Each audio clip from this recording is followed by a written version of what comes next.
My name is Jane Borowski, host of Invisible Tears. This podcast will be about my story in my words, talking about my own personal experiences in self-healing. I do not claim to be a therapist, counselor, or a licensed psychologist. Hello, my name is Amanda Bedard, and I'm the co-host, producer, and editor of Invisible Tears. I'm a Reiki master, certified professional life coach, spiritual coach, wellness coach, and a counseling practitioner. Some of the content you will hear in this podcast may be disturbing to some. Viewer discretion is advised, but it is our hope by putting this information out there that we may help others to heal. We will always be a platform for truth and healing. Brought to you by Glassbox Media. This is Invisible Tears.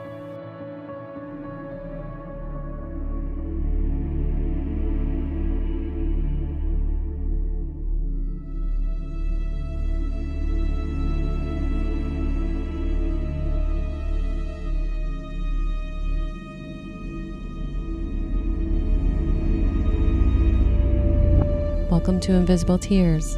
Amanda here. And on today's episode, I'm writing solo for no particular reason other than just to try something new for a case overview. And while we haven't done an episode answering questions or responding to listeners for a while, I want to assure you all that we see you, we hear you, we read every email and every single comment, and we appreciate them all. We also see all of your suggestions too. Recently, we asked our fans on our Facebook page about cases they wanted us to cover. So thank you, Allison, for bringing this case to our attention. Allison requested that we cover a case from her hometown in Madison, Connecticut. She stated that it haunts her. It's a brutal murder that occurred 31 years ago. I think unsolved crimes close to home could haunt all of us. They make us realize that it really could happen anywhere, small town or not. I personally am haunted by an Israel Keys case that occurred in the town where I grew up. It never really leaves you. So today we're going to cover the unsolved murder and cold case of Linda Rayner. She was just 43 when she was murdered on June 26, 1992, in Madison, Connecticut. But before we cover what happened to Linda, let's learn about her. And to do that, we need to start at the beginning. Linda's parents, Charles and Mary Rayner, met on the picket line at a strike at the Pratt Reed factory in Deep River, Connecticut in 1947. They married the following year and settled into a beautiful home in Deep River, Connecticut, where they resided for the rest of their nearly 74 years of marriage. The following year, in 1949, they welcomed their first daughter, Linda. She was the oldest of 8 children born to Charles and Mary. Linda had 4 brothers and 3 sisters. Linda went to the University of Connecticut after graduating from Valley Regional High School in Deep River in 1967. She taught English in Windsor and Rocky Hill schools for about 5 years, while also working on a master's degree at Wesleyan University in Middletown. Linda moved to California around 1975 to initially start a carpentry business, and once there, she soon became active in social justice issues and volunteerism. She met her husband, Larry Ferlazzo, in an anti-war group in San Jose, California. Around 1981, they moved to Santa Rosa and started a Catholic worker mobile soup kitchen where they served sandwiches from the back of their Volkswagen van. They opened their homes to homeless families and soon became an integral part of the fast-growing city. Moving on in her career, Linda became the director of a rural foods program where she distributed surplus foods from stores, bakeries, and farms to migrant workers at the fields and farms within Sonoma County, a rural area surrounding Santa Rosa. From there, Linda went to work as coordinator of bereavement programs and volunteer programs at a hospice. It was there that she touched the lives of hundreds of families dealing with death. It was clear that Linda really had a gift. While leading a support group for people who had lost partners to AIDS, she helped volunteers come to grips with their fears and deal with their grief. Colleagues said that Linda had the ability to come into a room and make people more comfortable and aware of others. Linda helped others because she believed, that's why we're here. It's how you come alive. Linda dedicated her life to feeding the hungry, counseling the bereaved, counseling those with AIDS, and counseling hospice patients and family. She was a giving, selfless, and spiritual woman. She was loved fiercely by her large family and all that knew her. So what happened to her? Linda arrived in Connecticut on Wednesday, June 24th, 1992, to visit with family and friends. She was staying with a longtime friend, Charlotte. On Friday, June 26th, after lunch, Linda borrowed her parents' car, a 1989 blue Honda Accord, and she set off on a solitary voyage to Hammonasset State Park to go for a walk. It sounded like from the articles that both her brother and friend knew she was headed there for a walk. They just didn't know exactly where in the park she would be walking. Linda was always surrounded by people, her family explained, and really enjoyed walks alone. I get this personally. I do this as well. I'm extremely spiritual too, and it helps to keep me grounded. It helps me to think and reflect. That day, Linda, who had short brown hair and brown eyes, was wearing a reddish-orange tube top, a yellow pullover, black shorts, and white sneakers. As Linda arrived at the park, she parked on the far east side to take a walk in a section of the park that many don't know about, but Linda did.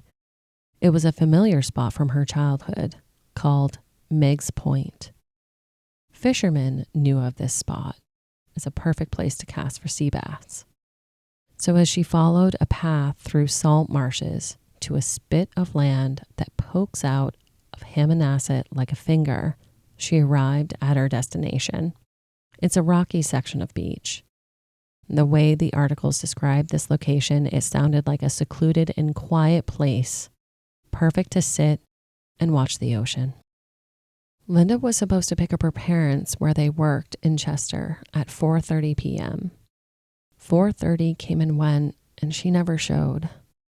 The family searched the park late Friday, but did not go far enough east to find the car. Linda's father, Charles, was quoted in saying, "When they didn't find her, police were alerted late Friday night, and they closed the eastern end of the park for half a day Saturday while searching for her and for clues." Linda's body was found on the rocks at Meg's Point early Saturday, June 27th, by State Department of Environmental Protection patrol officers. The body was fully clothed, and there was no evidence of a sexual assault or robbery, the state police were quoted in saying. Linda's parents' car was found parked a half-mile away at the park's nature center. Linda's death was ruled a homicide Sunday afternoon, June 28th, after an autopsy ruled the cause of death to be blunt trauma to the head and neck.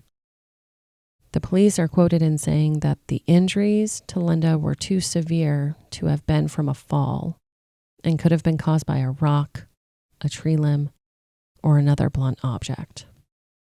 Unfortunately, hours after Linda was savagely beaten, torrential rains began to fall. Footprints, strands of hair, and Rayner's blood were all washed away.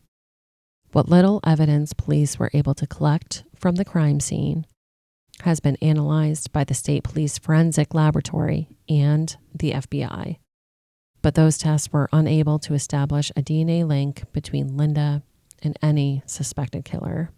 And because so little evidence exists, further forensic tests are not possible. So to summarize thus far, the police had few leads, no suspect, and no motive. As the large family gathered in Connecticut over the devastating news, not a single person could think of anyone that would want to hurt Linda. Again, absolutely no motive. It's unfortunate that the weather washed away so much evidence. Even Linda's sister was quoted in saying, "There's no anger at the system, and there's nothing that they can do. The rain washed away the evidence. You can't get mad at the rain." Police do believe that they know who the killer is, but they don't have enough evidence to obtain an arrest warrant. The police did say that they will make an arrest when the silence protecting the killer is broken.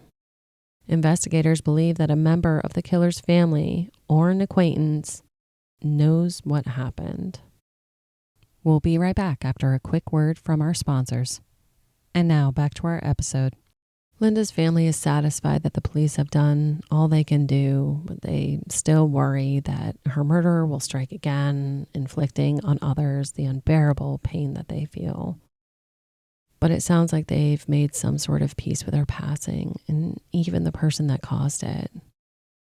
Her sister Janet is quoted in saying, "One of the things I have learned through the years is that when I pray, I have to bless this person too.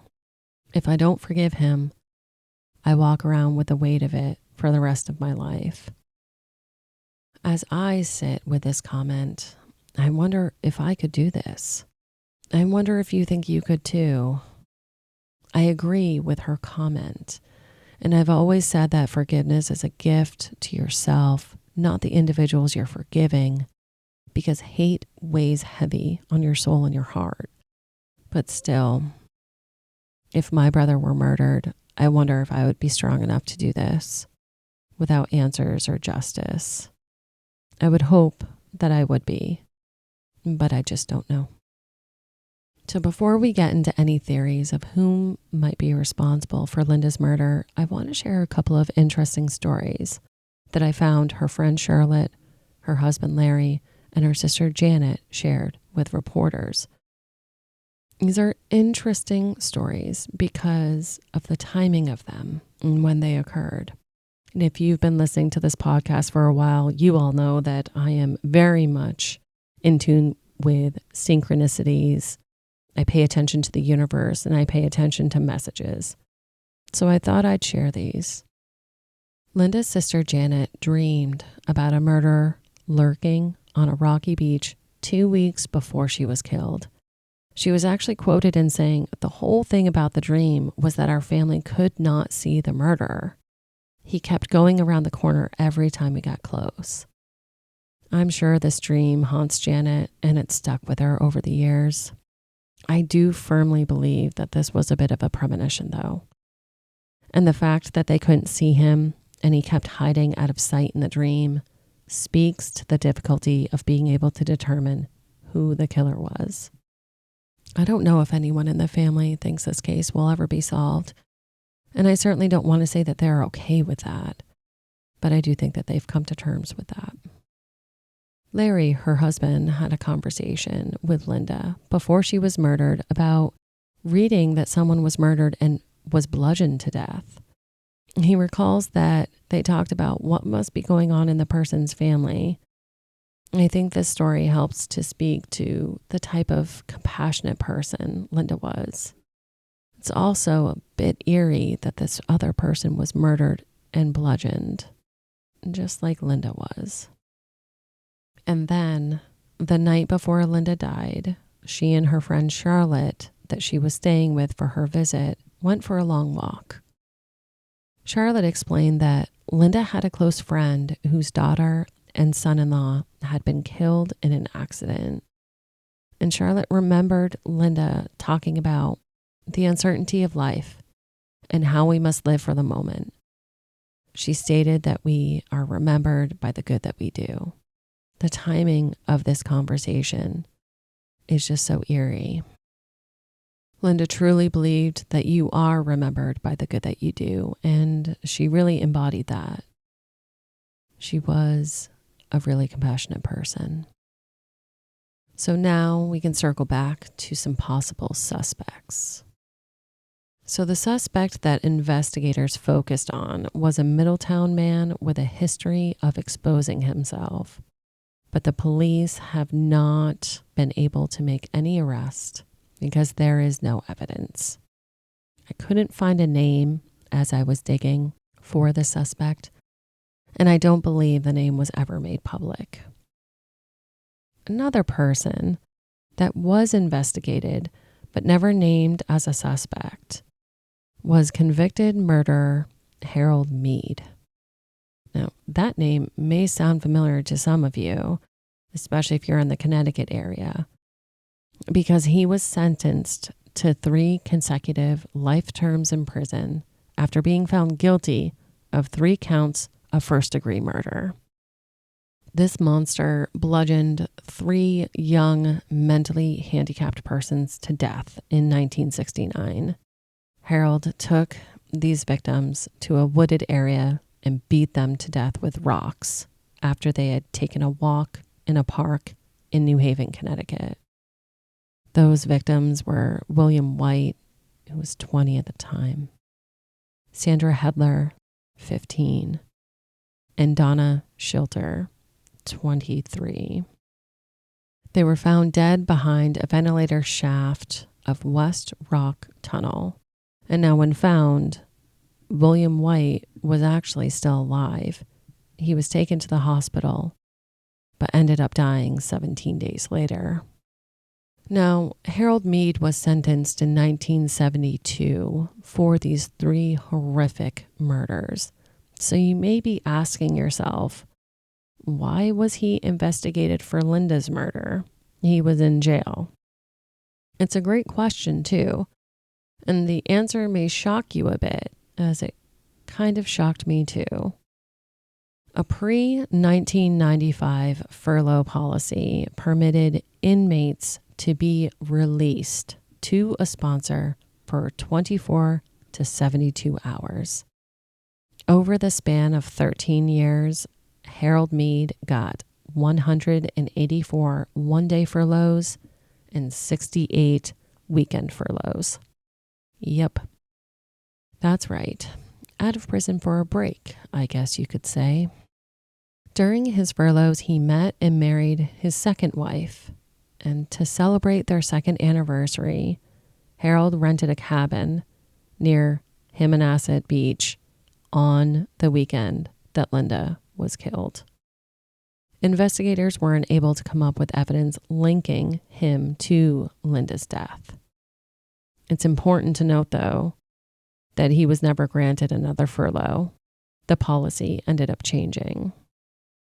Harold did deny being responsible for Linda's death, as well as 4 other child murders that occurred around the area that he's commonly referred to in conversation about. Those were the deaths of Diane Tooney, age 11, Mary Mount, age 10, Dawn Cave, age 14, and Jennifer Noon, just 5. Harold only claimed responsibility for the 3 deaths he was charged with and died in prison December 9th, 2007. So without any remaining DNA evidence, police would be relying on people coming forward with information. So one of the ways the state of Connecticut was thinking outside the box to bring information forward about cold cases was by issuing something called cold case playing cards. Linda's case was featured in one of these decks of these cold case playing cards. They're available for purchase by inmates in facilities operated by the Department of Correction, and revenue from the card sales is used to produce more decks of cards, making the project self-sufficient. The cards were produced by the cold case unit in the office of the Chief State's Attorney, along with the Department of Correction and other law enforcement groups working to solve cases that have gone cold or have been unsolved for a prolonged period of time.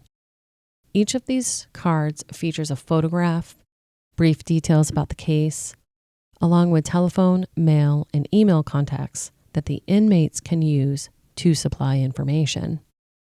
The cases featured on the cards are changed in each deck to allow for maximum number of cases to be circulated through the correctional system. Since the cards were released in 2010, investigators have received more than 470 tips. And since the first 2 editions were distributed, arrests have been made in 9 homicide cases featured on the cards. In researching this case, this is the first time that I've heard of these cards, and I believe a few other states have them implemented as well. I personally think it's a great idea to generate leads on otherwise cold cases with little information. I also think it's important to note that I didn't have any sort of updated statistics, so those statistics about the tips and the arrests are fairly old, at least 10 years. Linda Rayner's closest friends and relatives still visit Hammonasset to retrace her final steps. Linda's parents noticed the first time they visited the spot where Linda was found that 2 veins on a rock intersected to form a cross. It was thought that it was an appropriate sign for a woman described as being so deeply spiritual. I do hope for Linda's family's sake that new information does come forward in this case. If you know anything, any little piece of information, please call Connecticut Cold Case Unit at 866-623-8058 or email cold.case@ct.gov.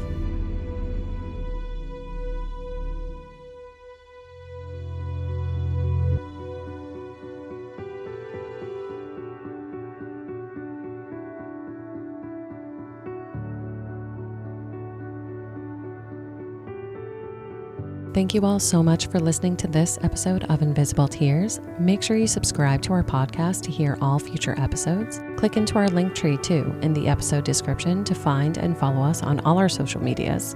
And it also links to our website, invisible-tears.com, where you can keep current on any events that may be coming up, read more about Jane and the team, and read more about all the Connecticut River Valley unsolved cases. Evil may exist in this world, but we will not let it win. See you next episode.